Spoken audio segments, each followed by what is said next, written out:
I'd now like to introduce Lucy Bowen. She's a fourth-year DVM student at the University of Sydney and has a special interest in shelter medicine. She conducted this research project under the guidance of Dr. Mark Westman and Dr. Bronwyn Orr as part of her veterinary studies.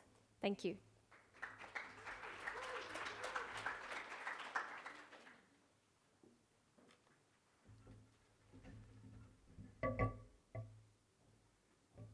Okay, so hello everyone. I'd just like to thank the conference organisers for having me here today. It's a really good opportunity and I hope that everyone can get something out of my presentation.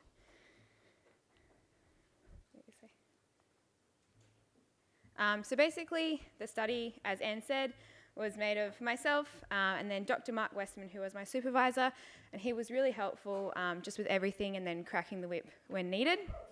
And then I also had Dr. Bronwyn Orr, who at the time was a scientific officer with the RSPCA, and she helped a lot as well with the study design and the results. So why did we do this study? Basically, there's been a lot of diagnostic advancements in terms of the diagnosis of FIV and FeLV in cats. And basically, the first aim of the study was to see if Australian shelters were up to date with these sorts of diagnostic advances. And we also know that when cats test positive for FIV and FeLV, they're often subject to really difficult adoption processes and also subject to euthanasia at times. So we know that in Australia, some cats are adopted for FIV, and now in the US, there's also FeLV positive cat cafes who also adopt FeLV positive cats. So we kind of wanted to know what the current adoption protocols for these diseases were in Australia.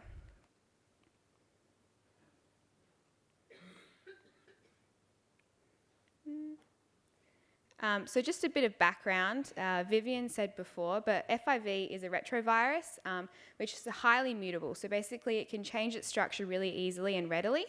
And it's often spread by cat fights, cat bites, blood, say a blood transfusion, and then also from FIV positive queens down to their kittens. And then in Australia, it has about 25% prevalence in the feral cat population and about 15% prevalence in the general cat population.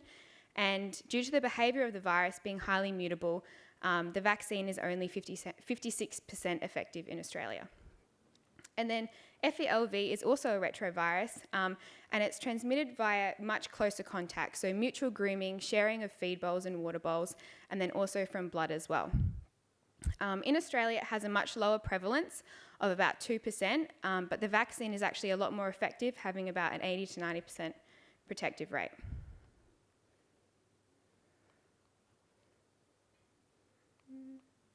So FIV and FeLV are commonly tested for in general practice, and they're usually tested for using point-of-care test kits. So basically these test kits just require a small amount of blood and show you a positive or negative result within a few minutes. And we all know there's many brands of test kits which have varied sensitivity and specificity.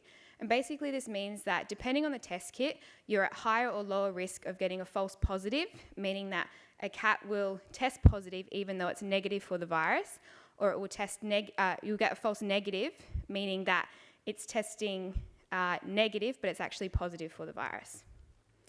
And then current guidelines recommend that all cats that present to shelters be tested for FIV and FeLV prior to rehoming. So it's imperative in shelter situations that staff are aware of the tests and their shortcomings. So in terms of the diagnostic advances, firstly, it's been determined that some test kits are unable to differentiate FIV vaccinated cats from FIV positive cats, meaning that an FIV vaccinated cat presented to a shelter might test positive for the disease when it doesn't actually have it. And the second thing we also know is that FeLV has a really low prevalence in Australia, which increases our risk of false positives, meaning that cats will test positive even though they don't have the virus. And this sort of thing can happen with any disease that has low prevalence in a population. So in terms of our recommendations as a group, we recommend that all cats get tested for these diseases prior to rehoming. And if you test positive for FIV, we recommend repeat testing with a point-of-care test kit. The test kits we recommend using are Witness and Antigen Rapid, as they are both quite effective test kits. And along with this, using 2 test kits of a different brand is quite accurate and it's less expensive than PCR testing. And then if a cat returns a positive result for FeLV, we recommend sending off blood for PCR, as PCR is much more specific, so we're at lower risk of getting false positives. So in terms of the study we did, we approached 39 shelters across Australia, with at least one shelter being from every state, and we had 17 surveys returned, with the majority of the surveys returned from the RSPCA, which made up 9 of the 17 shelters.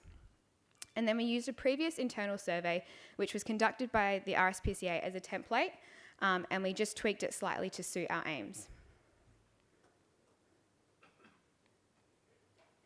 So in terms of the results of FIV, all shelters stated that they tested at least some cats for FIV, and the criteria they stated they used included cats with fight wounds, entire cats, male cats, cats over 6 months of age, and cats showing any signs of disease. Given how we know FIV is spread, these were all considered reasonable criteria for testing. 6 shelters performed confirmatory testing if they had a positive result for FIV, with 1 describing they used PCR, 1 stating they used a test kit of a different brand, and 4 not stating their methods. Along with this, 13 shelters said they considered adopting FIV positive cats under certain conditions, which included being kept inside, having no medical conditions, were not aggressive, and were not to be housed with other cats. In terms of our FeLV results, 10 out of 17 shelters said that they reported testing some cats for FeLV. The reasons for testing FeLV included being part of the FIV test kit, cats that were presented in poor health, and then all cats that were awaiting rehoming. 3 shelters that tested performed confirmatory testing, with 1 describing using PCR and the other 2 not specifying how they confirmed. So 9 out of 10 shelters stated they did not rehome FeLV positive cats, with only 1 considering permanent fostering of FeLV positive cats. So in terms of the test kits, the most common test kit that was used was Witness, with 14 out of 17 shelters, followed by Antigen Rapid, SNAP, SensePert, and Speed Duo. So Witness and Antigen Rapid kits have a relatively high sensitivity and specificity, and are also able to differentiate vaccinated cats from unvaccinated cats. The SNAP test in some cases has a high sensitivity and specificity, but cannot differentiate FIV positive cats from FIV vaccinated cats. And from the results, we can see that shelters are using more than 1 test kit because they're allowed to choose more than 1 option, hence why there's greater than 17 numbers. So in terms of adoption advice by shelters, all shelters recommended indoor confinement of cats, with most shelters recommending regular vaccination. However, specific advice regarding FIV and FeLV prevention was only mentioned by 8 shelters. As of now, FeLV and FIV vaccinations are not considered non-core by the World Small Animal Veterinary Association, which is partly due to the low prevalence of these diseases in Australia and the lower effectiveness of the vaccine. However, prevention of these diseases without vaccination should be readily expressed to cat owners, including keeping cats indoors and also recommending desexing of cats. So in terms of the conclusions of the studies, for FIV, many shelters in Australia were aware of the risk factors of FeLV infection, so there's a high likelihood that FIV positive cats are being diagnosed. However, we know that diseases don't always present in the same ways, so not testing all cats for FIV means that some cats might get through the system without being tested for it. We also know that most shelters are now using Witness and Antigen Rapid test kits, which is great. However, across the shelters, there was a lack of confirmatory testing for FIV. And given that some shelters are still using SNAP tests, we should ensure that we correctly diagnose FIV positive cats by using kits who can differentiate this and also have a high sensitivity and specificity. Another great thing that we determine is that a lot of shelters in Australia are now considering adoption of FIV positive cats. And many studies show that FIV positive cats can have quite a long and happy life if they're in stress-free environments. So educating potential adopters on FIV will help encourage adoption of these positive cats. So in terms of FeLV, Given the low prevalence of Australia, it's reasonable to say that less shelters are testing for it.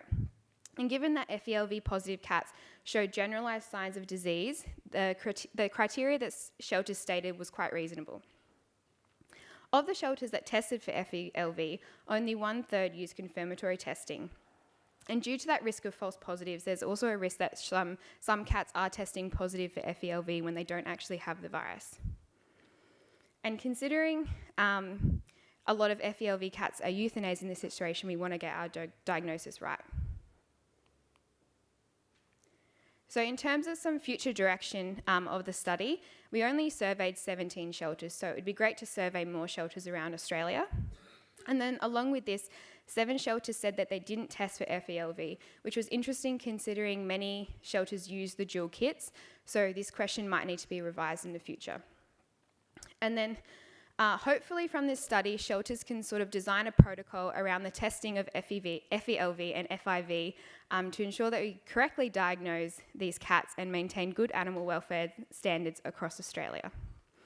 And as we know, FIV positive cats can have really long and healthy lives, and education of shelters regarding this would help assist in the adoption of these sorts of cats.